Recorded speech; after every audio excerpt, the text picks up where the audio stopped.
Welcome back to the Omni Wellness Studio Podcast. Thank you again for tuning in. We got another special episode in store for you today. Like always, if you like the content we're putting out and the message, leave us a review, subscribe, give us some love.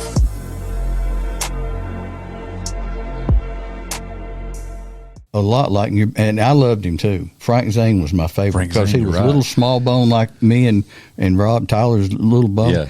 I said, you got to kind of find somebody you can relate to and look like. And you're right, Frank Zane is. You're right. Now that you mention it, they kind of got similar V-taper and he worked at posing with. That's where he started. When I told him about Zane, I said, let's do some Zane poses. And I saw the other day he posted something. I said, it worked, didn't it? Yeah, no, it looks good. But anyways, you guys got a special legendary guest on the show today, Bob Moss. Hello. Old school golden era. And I've known you most of my life. Oh, yeah. I mean, I got into lifting at 16, 17 years old. Of course, I started instantly hearing about Bob Moss. Yeah. And, I'm not sure really where you were set up your shop in, like, this would have been like early 2000s. Yeah. Where were you at in like 1999, 2000? 2000. Do you remember where you were sitting? Did you have a shop at that point, or was it you done moved on to some other things? Yeah. Well, now, in 99? Yeah, 1999, 2000, somewhere in there. Yeah. That's when I started getting into working out. I think I was a freshman in Pepperell High School. I think I was with Ricky. We were over there on, I can't remember the name of that street, but yeah. Ricky was Wiggins. That's right. Yeah. Well, cool, man. So yeah, Bob Moss, man. He's for you. I know most of our listeners will probably know of you, but if they don't, they're about to. Yeah. I've always considered Bob super, super knowledgeable and experienced, and just full of like what I consider that just no bullshit style training, just no bro science. You got all this. People make it too complicated now. Yeah. Yeah. Well, it started years ago with just me wanting to get better at football. That's where everything. Yeah, I'm glad you're telling me that, because that was one of the questions I was going to ask you, kind of how you got into. Well, because I was little and small boned, short. Of course, still am. But you ain't that short. How tall are you? 5'8". Okay. Yeah. All right. But ain't too bad. But anyway, my father, of course, he was a real good football player when he was in high school, and then so was my other uncle. His name was Pat Moss, and my Uncle Jack, he played at Georgia Tech. He was a big dude, and I really looked up to him, and he just loved me to death. And he said, he watched me play football one day. He told my dad, said, we get some weights for him, it's going to change everything. Yeah.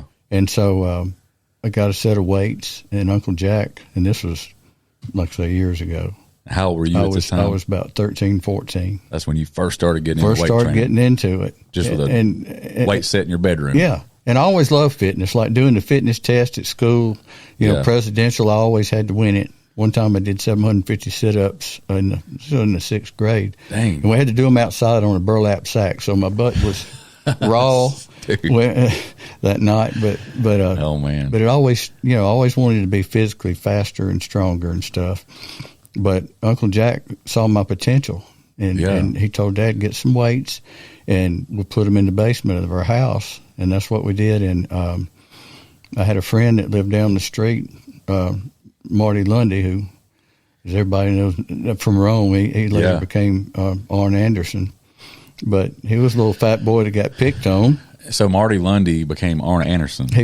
So Arn Anderson was his stage name. Arn Anderson was his stage name, yeah. But he started working out with me because he was heavy. People made fun of him. He was kind of slew-footed and slow, and it changed both our lives, especially with the football. Right. All of a sudden he could run faster, and he was burning that body fat, and and the rest is history. So you found out at a young age how weight training can take you to the next level. Next level.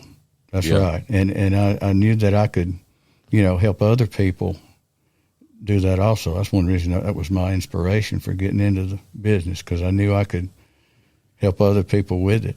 Yeah, I mean, and for me, it's like I admire you because you've kept that, I guess, that newness to help people that are new, like that spark. To whereas me, I feel like I've been doing it for so long, I forget sometimes how beneficial it is for a new person. Yeah, you know, to just put on. You don't even have to be a bodybuilder. Just do some kind of weight training a couple days a week. Right.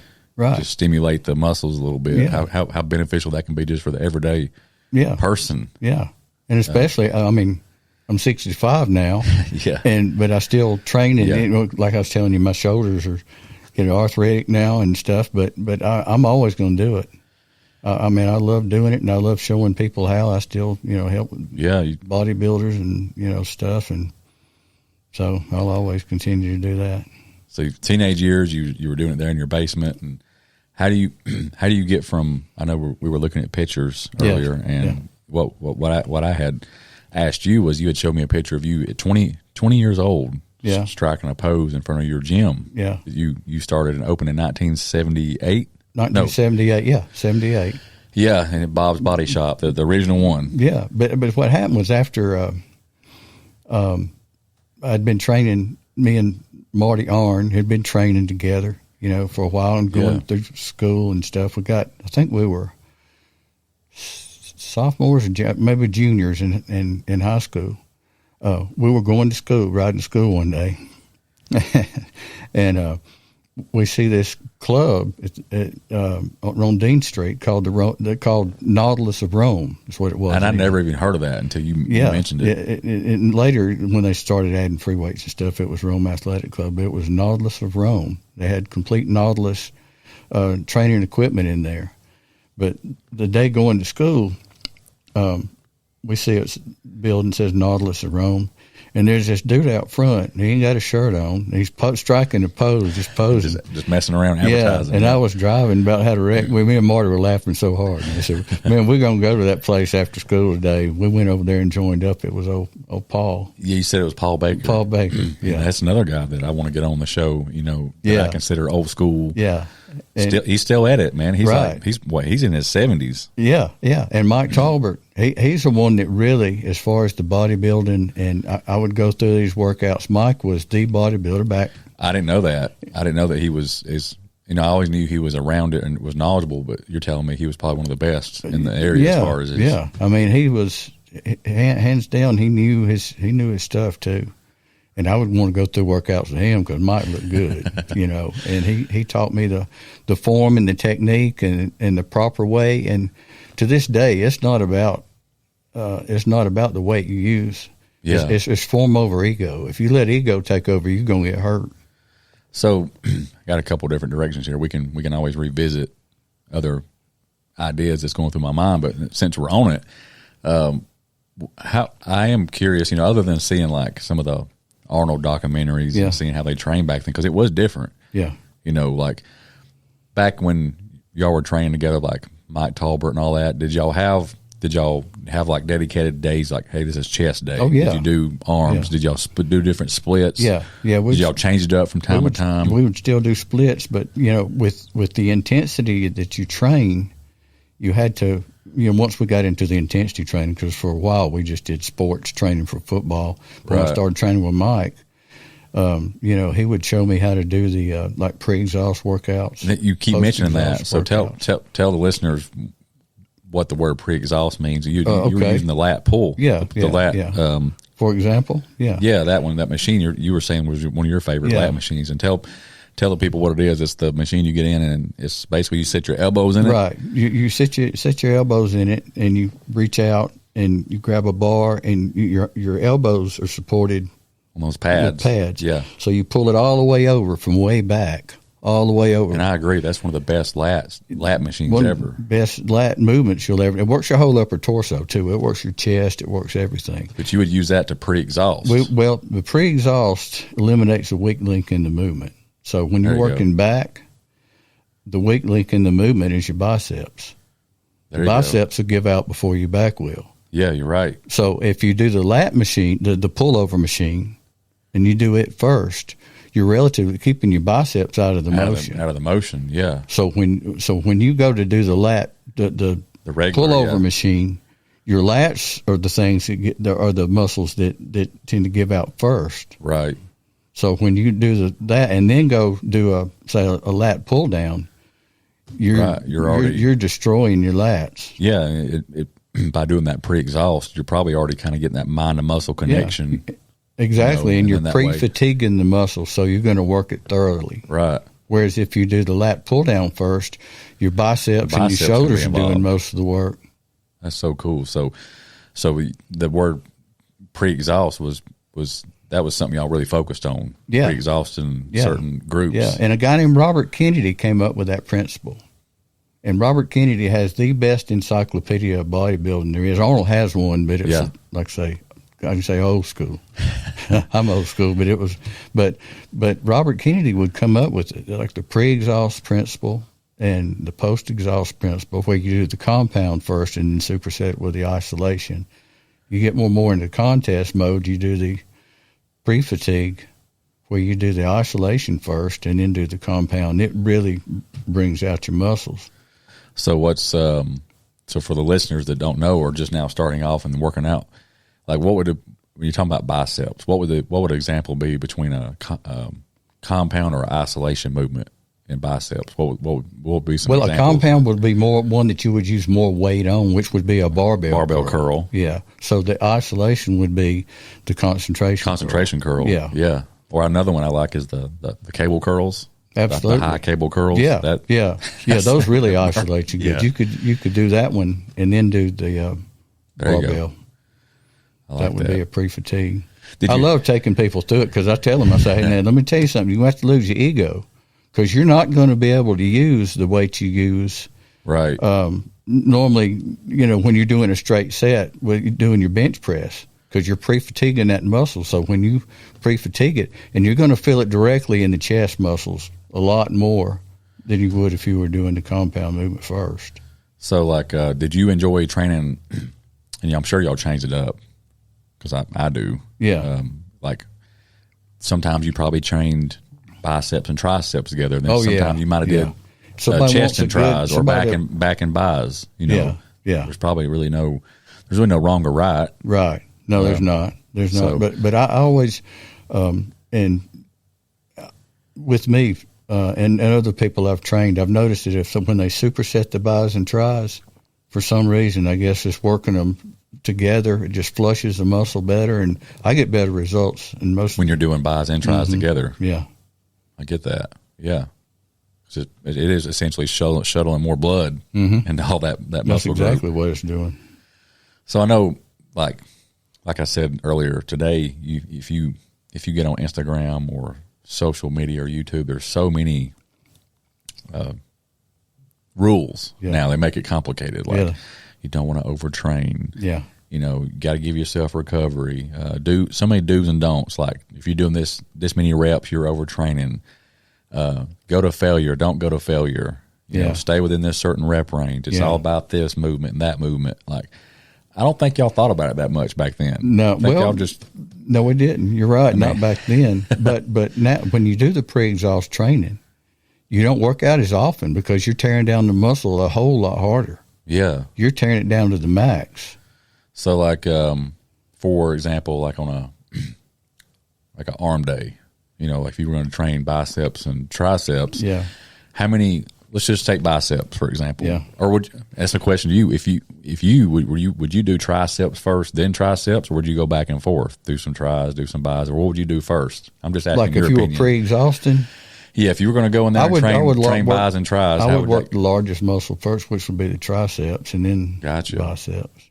Cool. But usually, to be honest with you, when I'm training people, I usually don't have them pre-exhaust biceps and triceps because they are such smaller muscles. Man, you work those larger muscle groups, you're killing them. Yeah. So I usually have them superset bis and tris. I like supersets. Yeah. I like drop sets. Yeah. Have you ever done trisets? I got this from Robert Kennedy, which I was going to talk about putting you on for your arms. Try just a nonstop in between three exercises. You do 3 movements, and I usually like a good example of like you're going to really kill them would be pull over press outs. And you've done those? So it's like a lying well, everybody, close grip, skull crusher type deal? I learned it years and years ago. I think my Uncle Jack was the one who taught me that. And it's like you pull over with the easy curl bar laying on the bench. And then you press. And then you press up. That's one rep. I got you. All right, so you do that movement first, and then you go to, say, the tricep push down. Yep. The rope or a straight bar? Well, not like the rope. Cause, okay, you spread it out. Yeah, if you want more power, you can use the bar. But and then go to, say, overhead rope extensions or the tricep machine. Yeah. You do those 3, bam, bam, bam, one after the other. Okay. With very little rest between them. You do that 3 times, starting rounds. with pull-over press outs, push downs, and then overhead ropes. That's one. And what's your rep range you're shooting for here? Anywhere from 8 to 12. 8 to 12. Or sometimes I'll, like pyramid, maybe do a set of 12 first turn round, 10 second, gotcha. 8 the third. And then after you're through doing that, you're through doing your tricep. I like to always finish with the one-arm kickback. Dumbbell kickbacks. Yeah, or I usually do it on the cable because I get more tension. Yeah. But that's the tricep one. And then the bicep, if you were going to do a tricep on it, you would do drag curls. Oh, I've heard of those, man. I keep forgetting about those. Just drag curls, we'll man. Do them. You'll love this work. Your arm is huge now, but you'll really jack up on those. You do your drag curls, and then you'll do your preacher curls to get your lengths. And then you do your hammer curls. So you're getting different variations. So and I love how you do a certain exercise to hit all the different heads. Yeah, you're getting different variations to hit different parts of your buys and tries too. That's awesome. But that pull-over press out destroys them because you're stretching them back here. They call that, a lot of powerlifters now call that tell me, I might be wrong, a gym press. Maybe so. JIM or JYM. Yeah. I'm not sure who Jim is or who. Yeah. I don't know. And I know back when I was dabbling around in powerlifting, that's a real similar movement. Yeah. Same thing, but they used believe it or not, they use a safety squat bar. Yeah. They'll load it up and lay back. And the handles that right here, they'll let that. Oh yeah. They'll come up and rotate that up, and as soon as those things get parallel, they'll press it up, pull over, and press use that as a guide. Yeah. Yeah. It's and crazy. At the end of another thing too, on the last set, sometimes I'll do like a drop set, but on the pull over press out, what you can do is, let's say you're doing 12, 10, 8. On the last set, you do 8. When you do those 8, when you do those 8, you start pressing out, and you do burnouts on that last set. So you do like 10 burnouts, 10 reps. That's awesome. And you also burn out on your push downs and overhead ropes. So how long? What was a typical training session like duration? Would y'all go in the gym and be in and out in an hour, or would y'all have longer, drawn out, crazy 2-hour sessions? Usually with the pre-exhaust, you're done with the body part in 20, 30 minutes. You're done. It's crazy, man. It's true, though. I mean, you have to go through it. I got guys that will not do a pre-exhaust workout with me. What do you think about these dudes that are working out for 2 and 3 hours? What are they doing? I think it's insanity. I don't know how they do it. Who has that much time? Well, I call it overtraining. Right. I mean, you're asking for injury when you stay in the gym too long like that. To me, if I'm just going to weight train, seriously, like not do any cardio, no ab work, just shit straight up, an hour should be a sufficient amount of time to completely destroy or less. Well, if you're doing any more than that, you're sitting there taking selfies and looking at yourself in the mirror too long. You need to get your butt out of the gym. Well, you're right. I guess if you were doing a set and then sitting there on your phone for 5 or 10 minutes. Well, I tell people I train, don't even get that phone out till you through. If it's an emergency, you can get on it. But, while you're training, just stay focused on what you're doing. Do you think that's the problem, too, is you've probably noticed the pattern of just people not being focused? Oh, absolutely. In the moment or in the present moment. They'll be in the gym, but they'll be taking too long between sets because they're on their phone. They're on their phone. Yeah. There was a boy that he brought his, and it was his first time training with me. I said, "You training with me?" He said, "Yes, sir." I said, "You're not going to be training me with that phone in your hand." No. Yeah, when you get through. Yeah. But that's a real problem in gyms nowadays. It is, and don't get me wrong. I have my phone on me, and I try to be very, very aware of how much I'm spending time on it. A lot of times, I am responding to employees at the shop is telling me about certain things going on, and I got to respond to them. Right. But I can't help but look around. I try not to judge because they could be taking care of something important too. Right. You know, but I see more of it than not. But where it's just they'll do a set and they'll literally say slouched over a machine for sometimes 5-6 minutes scrolling on their phone. Absolutely. And I'm thinking, man, if I waited that long between each set, you'd just lose your blood flow and your focus and your pump. It's crazy. I don't know. And sometimes you'll have 2 or 3 people working out together, and all 3 of them will be sitting there on their phone. Oh my gosh. So where do you train now? Where do you do some of your personal training? Over at OTR. That's right. Here. That's right. So sometimes if I was to athletic come club. when I come visit you, that's where I'll be. Mm-hmm. I've never been there, so I'm excited. Yeah. I know exactly where it's at. It used to be it's Fred Taylor. Yeah, Fred Taylor Wellness Center. It's Chad. Chad Taylor comes in the smoothie shop like every day. He's Does he? He's one of our best customers, man. Sometimes he'll get 1 or 2 smoothies a day. Yeah. As a matter of fact, there's a smoothie on the menu named after him called Chad's Hybrid. Because he gets so many. Chad's Hybrid. He made it's a healthier key lime pie tasting smoothie, protein smoothie. It's got actual lime juice in it, vanilla protein. It's actually got some greens. Ooh. And it tastes like a key lime pie. I bet that so if you is like good, key lime brother. pie and you want to watch your calories and still get some protein in there, go check out the Chad's Hybrid. I'll have to try that out. Good stuff. But yeah, so back on the your first business, you mentioned something to me earlier because I asked you. I thought, man, that was crazy impressive how a 20-year-old could even come up with the means to open up a business. And you were open enough with me to tell me that your grandmother or grandparents had some stuff. Yeah, he helped me out. And you called it a war bond? Yeah, it was a war bond. And I don't even know what that means. I don't either, really. But that's what they called it. It wasn't but like $4800. But that was enough to get the ball rolling. Get things rolling, and me, figuring out what kind of equipment that, like I said, Nautilus was top of the line. There was a company called Polaris that was real good back then. There were several others, but I always get the really good quality equipment because and we do that working out back then, like the pre-exhaust workouts, because I learned it from, mainly from Talbert because he was bodybuilding, showed me how to do it. But then I would just read Robert Kennedy stuff. If anybody everybody needs to get that Robert Kennedy Encyclopedia of Bodybuilding. Because it's got the new updated, it's got everything in it. Didn't you have a book over there? What book did you bring? Didn't you say you brought is that a book or is that another photo? No, I got the Robert Kennedy book. I saw a book over there. I got a real thick one. Well, that's an orange book I was going to show you. Oh, okay. Yeah. What's an orange book? Orange. Arn Anderson. Orange, okay, orange book. Gotcha. But the Robert Kennedy book, Encyclopedia, I want you to look at it when we get finished. It's a good one. So you opened your first gym, your gym at 20 years old, and I guess you found you a spot to lease right there on Shorter Avenue? Shorter Avenue, yeah. Kind of right there across from Crystal. It was from the Crystal. And back in the day, you would just ride up and down Shorter Avenue. Yeah. And that was a good spot for you. It was a good spot. And at night got good advertisement because we'd leave the shades, open. Open, you could see in there people working out. Yeah. And it was good, too, because, girls would ride by, and I was 20 years old, and we'd go intentionally and work out. And a lot of girls would come and sit at the Crystal and eat hamburgers. And watch men work out. Whoa.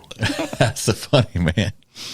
Yeah, that's funny. That was a lot of good times. So what was it was a place open to the public, or did you just have appointment only? No, it was open. Okay. To everybody. And it was really the hardcore gym. It was the only hardcore gym. And you had, I know it probably took you a minute to get all the stuff you wanted, but you had your selection of dumbbells and equipment and a piece of cardio equipment or two, treadmills. And I had my buddies, that went on and played pro sports. Arn Anderson, of course, wrestled, Marty. Yeah. And then Ray Donaldson. So you actually Nat Hudson. I got some good publicity out of networking with these people. Oh yeah, and it was a gathering place for all those guys to come. The Tutt brothers, Eric Tutt, Johnny Tutt, Greg Tutt. They were Ray's brothers and half brothers, and they would all come train with me. And like I say, Nat played pro ball. He was the dude at Georgia that threw the block that Had it not been for his block, it wouldn't have been a national championship. Yeah. So, like, did you grow so much to where you had to eventually hire some help? No, like, did you have so you just try to man it yourself? Yeah. Just have an answering machine, and you didn't get all crazy. No. Advanced with it. Nothing real. No child care. No. Gotcha. Just simple. Well, in that old gym too. That old gym didn't even have a shower. It was just a hardcore gym. Just hardcore, man. Yeah. Come to work out. Yeah. Did you even have AC in there? Yeah. Well, it didn't run much. When there was a little bit. I liked it hot. Yeah, you just cut it on the real hot. And we had those guys in there playing pro football and stuff, and so in college football and the high school players. I remember my old high school coach from East Rome. Coach Miller. He went to Armurti and coached, and he would send his top string players over there to me to the gym to train. And I would do that a lot with coaches. And Coach Sharp sent his son to me, and so you've seen a lot of people. You probably seen a lot of cool transformations of people from a body composition standpoint. You probably had people join that was relatively overweight and then got in shape. Absolutely, you were fulfilling your passion. Yeah, and that's the whole thing. It was all about love. You love somebody, you want to help them, and to this day, I talk with people that we have this. We love each other. Because everybody's somebody. Everybody walked through that door to me was somebody. Yeah. I didn't care how big or fast they were or how little or skinny they were. Yeah. And, to this day, when I see those people, they always, are appreciative of the fact that I loved them enough. And they, of course, a lot of them still training. What do you feel like? I think I know your answer, but I always just like to ask and see if you agree that why do you think fitness and exercise is a really a great source of, for lack of better words, therapy? It stimulates your endorphins. It's a natural high. I always tell people, if this fitness and exercise is one of those things you can't go buy off a shelf. Right. You can't pay somebody else to do it for you. Right.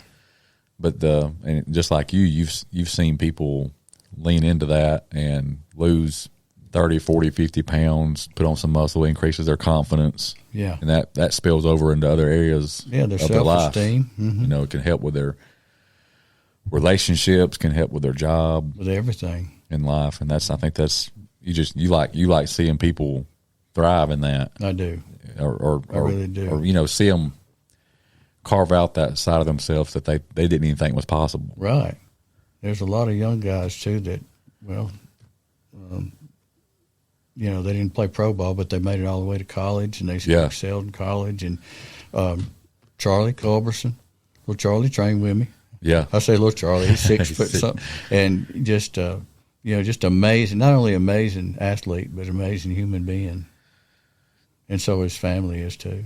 They're good people. Yeah, man. So we talked a little bit about training, and it's from what I'm gathering, y'all didn't have to spend hours in the gym. No. Training. It wasn't like this, just all out brawl for 2 or 3 hours, just slap puking every time. Y'all got in and out. It sounded like you knew how to do the pre-exhaust work. Right. Now, when we powerlifting, we'd have to spend more time at it. Yes. Because I had a powerlifting team, and naturally you have to go slow with the powerlifting. Yeah, I agree. Take a little bit longer in between the sets. Yeah, we had a platform in there and everything. And you had the deadlift platform and the squat rack and all that. We also had some Olympic lifters that Ben Green, the United States Olympic team coach, would come and train in there. And there were several other guys that did the Olympic lifts. And Glenn White was Olympic lifter training for the Olympics then. What was as a person that was getting into bodybuilding and working out, did y'all get too caught up and too serious with your nutrition? Did y'all do protein shakes? Did you do like some kind of post-workout shake or pre-workout? We did, but back then the protein tasted like crap. So, it wasn't until LeBron and them came along with the real good tasting, and like maximum nutrition, that's when it started kind of changing, So there wasn't much options. There wasn't much. So you probably had to focus more on just real food. You did. And supplements. That's right. Chicken, rice, and stuff like that. So somebody like, yourself or Paul Baker or Mike Talbert, they were, if I had to guess, if they were in their prime, they were probably getting up eating eggs and stuff like that. That's exactly right. Whatever they could get protein in it. I know I was talking to Mike Talbert a couple of years ago, and he was telling me he was trying to lean out for a bodybuilding show, and he was talking about how he literally used mostly egg whites and a little bit of some almonds to get some healthy fats in, and very little carbs just around his workout window. And of course he's a smaller guy. I think he's shorter than me. Yeah. And I want to say he was on like 1,400 or 1,500 calories trying to get leaned out for a show. And that's only 3 things he ate every day for like 12 weeks. Egg whites, almonds, and a little bit of carbs like around his workouts. So I was like, man, that's discipline right there. Yeah. That's Mike, though. And he's still around. He's still got his stuff in his basement, I think, where he trains. Did y'all do, it seems like now, and I'm guilty of it myself, a lot of people wouldn't know what it's like to work out without a pre-workout caffeine, like powder, getting you all crazy feeling, Most of it's probably placebo, but some of that stuff got some tingly feeling in there and get you going. Did that even exist? Not then. Maybe coffee? Hey, listen, coffee? This is funny. This is kind of a funny story. When Marty or Arn would get off of work, he worked at Warehouse Groceries at that time, he'd come by and he drove his Buick, his 4.9 liter. He called it his 4.9 liter. We'd see him cruising by the Crystal, and we knew where he was going. He'd ride by and make himself known. He'd say, "That's right." And he pointed himself like he was being Arn Anderson at that time. So he'd go through the Crystal and get us some coffee and come back. Really? That was our pre-workout, drinking that coffee. Figured so. I think that's what black coffee. I had read Arnold talk about just coffee. And honestly, man, I'll randomly, especially during the colder months, I'll swing by the convenience store on the way to the gym in the mornings and just get me a cup of coffee, black coffee. I might put a little bit of sugar-free Splenda in there or something. And it's just a different type of caffeine that I'm not used to. And I'll actually have a really good workout. Yeah. There's just something different about coffee bean caffeine. There really is. Than you see in some of this other stuff. Mm-hmm. I feel like my body responds to it better, but just like anything else, your body builds up a tolerance. Yeah. But I love coffee as a pre-workout. Yeah. It works good. But yes, since the Crystal was right across the street too, we gave them a lot of business for coffee. I guess so. Yeah, it was our creatine, it was our pre-workout and creatine. Was supplements like creatine around back then? No. Just not very, then. very little. Mm-hmm. I mean, you might have had some vitamins, fish oil, and right. So I'll go into the dark side of it for a second, and we don't have to get too specific or name names, but I'm assuming anabolic steroids was around just like they are now. Yeah. And I know Paul has been open to me in the past about using some of it, but back then it was a little bit different. I know back then there were some doctors that would even give it to you and monitor it for you back in the day. Yeah. Depending on what it was. But that was pretty prominent. Yeah. Back in the times. Yeah. Well, no, there weren't too many doctors that would do that. Medical doctors. You know what I mean? Yeah. Back in those days, not unless something's wrong with you. Right. But that was part of it, just like it is now. Yeah. In the bodybuilding world, if you truly get to the point where you've kind of hit ultimate level naturally, right, you want to keep going. Exactly. You probably got to dabble around with it. Yeah. And I don't. I've experimented with stuff myself, and I don't judge anybody that has done it. But right. I think that's. Oh, I don't either. I don't judge anybody. I think that's the right way to do it. I think if you're going to do it, and see what you can see how far you can go naturally. Yeah. Build a good foundation. Yeah. And then build on top of that. Right, man. And these guys going to do it, and they're going to be competitive and do it. They need to do it under supervision. They don't need to just get blood work done and all that. Right. Yep. Super important, because I know a lot of guys that do it and try to play doctor themselves. Right. And just really just shooting in the dark. Well, I know some that have done it that aren't here now. Yeah. And you hear about that a lot in the in bodybuilding world nowadays. These guys are like in their 40s or whatever. Yeah. And they're just doing way too much stuff. Yep. If you're dabbling around in that stuff, I recommend getting blood work done every 3 to 6 months. Yeah. You know, if I say every 3. Yeah. Keep a close tabs on it. You know. Right. Red blood cell count. Yeah. Liver. Yeah. Prostate. Yeah. Blood pressure. Definitely. All that stuff. Mm-hmm. Got to stay on top of it. If you don't, it'll get on top of you. Yeah, that's right, man. Mm-hmm. That is right. Well, how long did you have that gym there? How long was that? Because I know the one at the Crystal. Yeah, that was the original one. About 10 years. 10 years. Mm-hmm. And then did you just get to a point where you had some other opportunities, or did you get married, or different? Yeah, well, I got married. Worked at YDC for a while, then opened back up for a little while. Yeah, because I know I've always done training. Yeah, you've always done training. Yeah. You were on Broad Street for a little bit. Yeah, and up there at Mike White's. I was up there for about 4 or 5 years. That was in the old Rome manufacturing building. Yeah, that was a crazy building. That was nice. I remember going in there, and it's like a house, but they had a basketball court. Well, it was old Rome manufacturing building. I think Ann White's. What was the name? I can't remember. It was Rome Manufacturing. Burns. Okay, yep. She was Ann Burns, but anyway, that was the building. They fixed it up. They spent $5 million or something like that fixing it up. Had elevators in it and everything. When I went up there to train, because I was going to train Mike and Ann's 2 sons, I didn't know really who they were. I knew they had moved here and had a lot of money. I go up on an elevator, and I'm thinking, well, man, I need to take some equipment and train these kids. I get off the elevator. There's Nitro Nautilus equipment. Everything's already there. A basketball court with interchangeable floors, because they had one son that Hunter that wrestled at Unity Christian, and Blake played travel hockey, and so it's out of I think Ackworth or somewhere like that. And I was training all those people, all the athletes and everything. That was a nice place. So you've had that really cool opportunity to train some cool names and athletes. Absolutely. Yeah, like Charlie and Ray and Nat and Marty, Arn. There's a lot that I've trained. I've been lucky and fortunate. The Startup Brothers, Drew and Will, I was telling you about. Will was the closer for the Braves when they won the championship at Rome. What's the biggest you got your arms up to? 19. 19s. Mm-hmm. That's good. Of course, I'm small bone. That was good for especially being 5'8". Yeah. 5'8". That's big, man. I was telling you that's kind of my goal.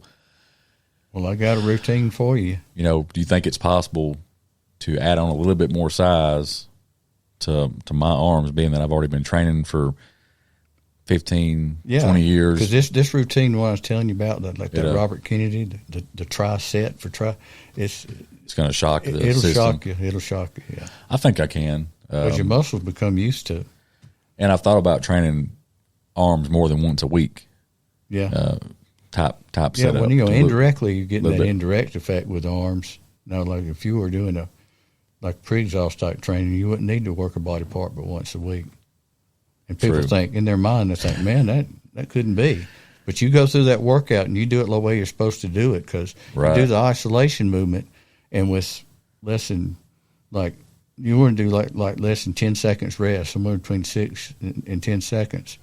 You do the compound movement. But you don't rest any longer than that, because you want to work the muscle while it's torn down. Yeah. I'm going to come let you put me through it. You'll love it. I do want to challenge myself. I do. As I get older every year, I set little challenges to see if I can hit it as I get older. Yeah. Well, you're going to love it. Well, and it's real good for old people training with the pre-exhaust, because you don't have to use as heavy a weight on the compound movement, which messes with your joints more. Am I considered old now? You're young. Hey, listen, I was 53 when I had the place over there on Broad Street, and that's when I had my arms up there. Steve having a picture on the wall of you on your 50th birthday. Yeah. Striking a pose. Yeah. And you had a big peak. Yeah, that's when I was up there at Mike White's too. He had, like I say, he had Nitro Nautilus, so you could really pre-exhaust on that stuff. And we were talking strengths and Nautilus. Yeah, we were talking earlier about how a lot of people will just turn a nose up at machines, but machines are a great tool to have in conjunction with free weights. They really are. They isolate. And with the compound movement, you have to balance and stabilize the weight, which that's good, especially starting out or powerlifting or doing anything like that. Yeah. It gives you more strength because you're having to not only push the weight up, it's not balanced, so you're having to balance and stabilize it as you're pushing, whether you're squatting or benching or inclining, whatever you're doing with the barbell. Did y'all ever do the what do you call it, the 21s? Oh, yeah. Workout just every now and then for fun? Yeah. You got to have a spotter on that one. Oh, yeah. That's rough. Yeah. But those drop sets work good, too, which doing that tri-set, when I get you doing the drop sets after every third set, yeah, you're going to see some difference in the big old arms. I like that, man. That's my goal. I'm like, because, arms is one of those things where, of course, your chest shows, but I feel like arms is one of those things that showcase a lot. Busting out from under your sleeve. Right.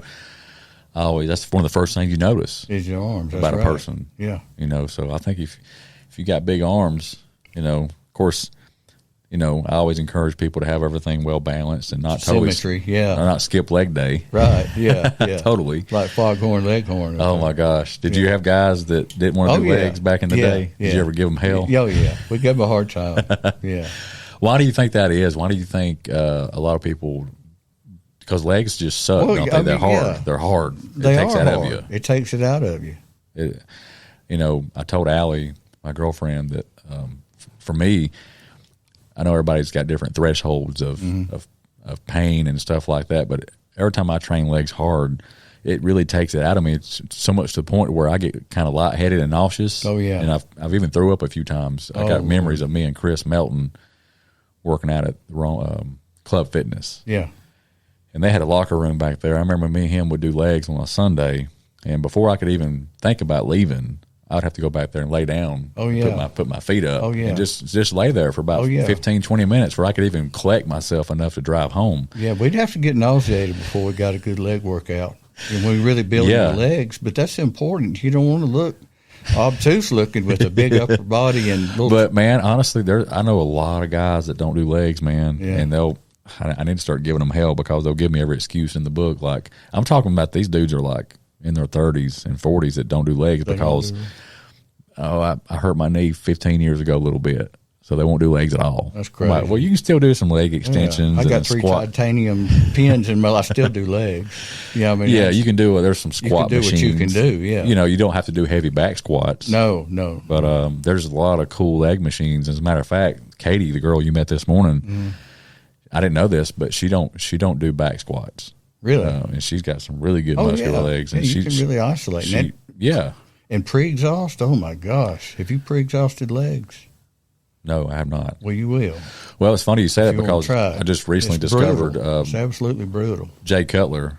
I watched a video on him. He said that he started off opposite of what most people do. He said most people start with back squats and they'll go to like some other exercise and then finish with like leg extensions. Well, he would start with leg extensions and go up the ladder backwards. That way everything's pre-exhausted. By the time he got to back squats, he couldn't, his ego wouldn't get in the way. In other words, he couldn't slap on 4 plates or 3 plates. He just put on 225 and focus on the form and just totally fried on out. Right. Well, I loved hearing Lee Haney not too long ago. He was talking about Ronnie Coleman. Ronnie, you know what bad shape he's in. Yeah, man, I hate that for him. He's like crippled. But you know what Lee Haney said? What is that? And I showed you those pictures of Haney. I met him that day, talked to him a long time, real nice guy. But he said the reason he's not in bad shape today, he would do pre-fatigue training. And I think it's funny because now you're hearing about pre-exhaust training becoming popular. Yeah. It was popular back then. I don't know what changed. I mean, it works today just like it's always Ronnie worked. Coleman, man, to me, he's in a category on itself because he would lift so heavy and so intense. Yeah. I don't know if it was healthy. No, and he was practically paralyzed because of his legs. But Haney said, the reason I'm in good shape today is because I pre-exhausted my legs. So like you would do the leg extension machine. Yeah, that's what slow Jay and Cutler strict, did. Yeah. And then with zero rest, you would go and like do a hack squat. Love that. Tears your quads up. And then like, if you would do like a leg curl. Yep. And when with zero rest, as soon as you do that leg curl, you jump up and do a leg press with your feet kind of high so you can get your hams. Yeah. Tears them up. I love that. And one of my favorite supersets, and I just did a video on it a few weeks ago, where you do leg extensions and then you get right up and go to like a Smith machine, just something you can put about neck high to kind of guide yourself. Right. And do one-legged pistol squats. Yeah. Assisted. I saw you doing that. Assisted. That's what You just go down on that one leg and help yourself up a little bit. Yeah. And just totally do about eight reps after you've done the leg extensions. Yeah. Man, you talk about just frying it. That's pre-exhaust training. Dude. You do the isolation and then the compound. Yeah. And you could do it like for chest. You would do like the pec fly, or you could do cables. And then with zero rest, you do bench press. For chest, I'm still trying to figure out what I like best for chest training, because I feel like for some reason, and maybe it's something I need to work on, I know my shoulders are tight and stiff, and I'm working on that. Yeah. So for me, having tight shoulders, especially up here in the front, I got to be careful, because it seems like a lot of my chest exercises, I end up overworking my shoulders. Exactly. So I got to do more isolation movements. Man, so I need to take you through a whole pre-exhaust training workout. I personally love, like for me, just at this point in my life, some of the exercises that truly isolate my chest, and I love this, is take, this is after I stretch and maybe do some push-ups, but I'll take 2 dumbbells and hold them close together and do neutral grip, close grip. I got you. Presses. Yeah.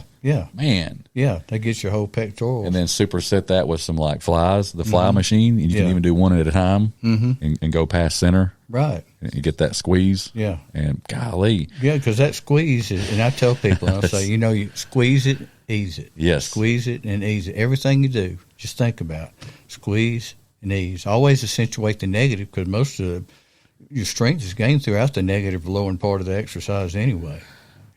As far as incline goes, upper chest, I love Smith machine for some reason. Oh, yeah. For some reason. Do you do it high? Yeah. High neck? Yes. Yeah, it gets that upper shelf up there good. I love the Smith machine versus just barbell. I don't know why. It's just I feel like I can get more control. You can. And that's why the isolation is so important. People say they don't want to do machines. How are you going to isolate? You can't. You're. Yeah. I love that high bar stretch on that upper chest, and then I love dips. Yeah. I love dips. Just old school dips. I don't even attach any weight to me anymore, because I do it towards the end of the workout. I heard that. And it doesn't take much. No. And then one more. What was especially, it? Your body weight. What you weigh? Right now, about 215. Yeah, that's good weight. 220. You're doing good smooth dips. With. Yeah. So I love dips, and dips to me is an underrated exercise, because it does work a lot of your back. It does. If you hadn't done dips in a while and you do dips, you'll be sore on your traps and your shoulders and dips triceps. Great movement. And then another exercise that I think is forgotten too, which was one of Arnold's favorites, and you can do this. A lot of people think it's a lat exercise, but it's mind to muscle connection. I promise you, it's dumbbell pullovers. Absolutely. You lay back on a bench and then use that dumbbell, and if you just focus on squeezing that upper chest all the way over. Right. Of course, you're working some of your lats. Yeah. But you can, it's a little bit more advanced. You got to have that. You got to learn that mind to muscle connection. Yeah. That's another good exercise too. And elevating that, doing a lot of slight incline gets that chest a little better too. Yeah. And then as far as my favorite tricep exercise, I love some of the ones you just said, the like the skull crusher and the press. Over press out. Yeah, that's a good one. It's brutal. Yeah. It's funny because when I get people doing it, I said, we'll just call it the Bob movement, because they've never seen it or heard of it. Do something like that, and I've even supersetted that with just bench dips. Yeah. I know bench dips can be a little bit hard on some people's shoulders, but I love just doing body weight, or put your feet up on a stool. Yeah. Just do dips. There's a lot you can do with just your body weight, you know. There's a lot you can do. Yep. What's one of your favorite shoulder exercises? What do you think's the biggest exercise? Arnold presses. Arnold press, because you're getting all three heads. Yeah. I mean, that's why they call it Arnold press. He made it famous because he kind of came up with it. Yeah. And came up with that name because you're starting and you're pushing, you're rotating, you're getting all three heads of your shoulders in one movement. So you do 4 or 5 sets of Arnold's and then maybe throw in some side lateral raises. Yeah. Maybe a little bit of rear delt work. You're done. When I like doing it, I like doing the giant set. A lot of my clients, I'll get them to a giant set. We'll do Arnold's, so you're getting all three heads of your shoulders in that one motion. Yeah. All right, then with very little rest, you're not pre-exhausting, but you're doing a giant set. You do your lateral raises to get your lateral delts, and then you do your front raises to get your front delts. Love it. And then you do your rear delts. That's one circuit, one giant set. You're doing 4 exercises. Love that. You do 3 sets of it, about 20 minutes, 30 minutes, that's it.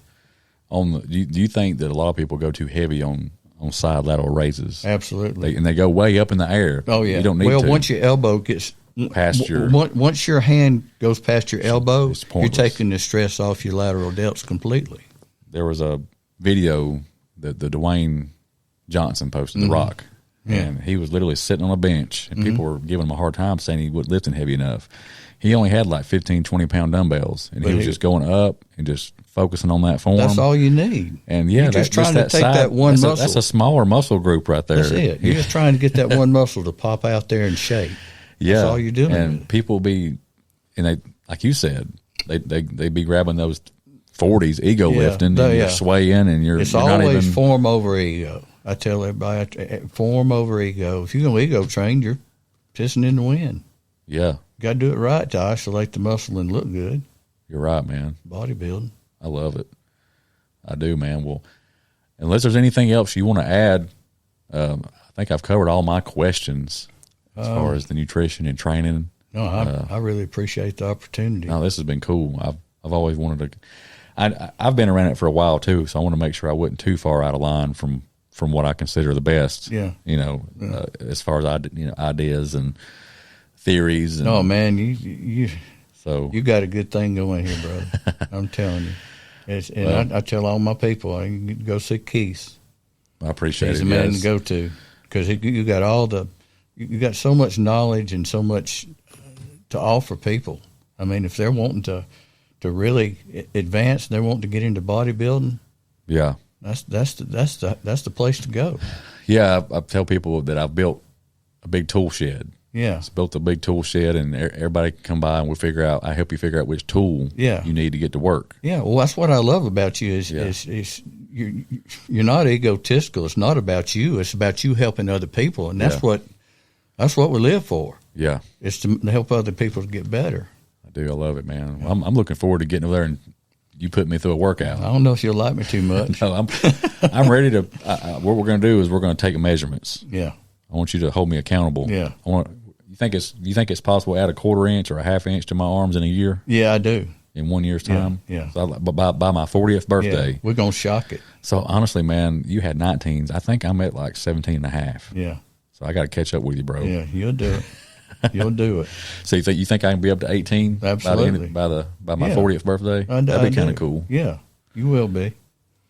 So we're going to measure them. We're going to write it down somewhere. Okay. You're going to show me how to kill my arms. I'm going to kill them for you. I'm going to come back and see, and we're going to measure them every couple of months. All right. That sounds like a winner. Hold me accountable to it, man.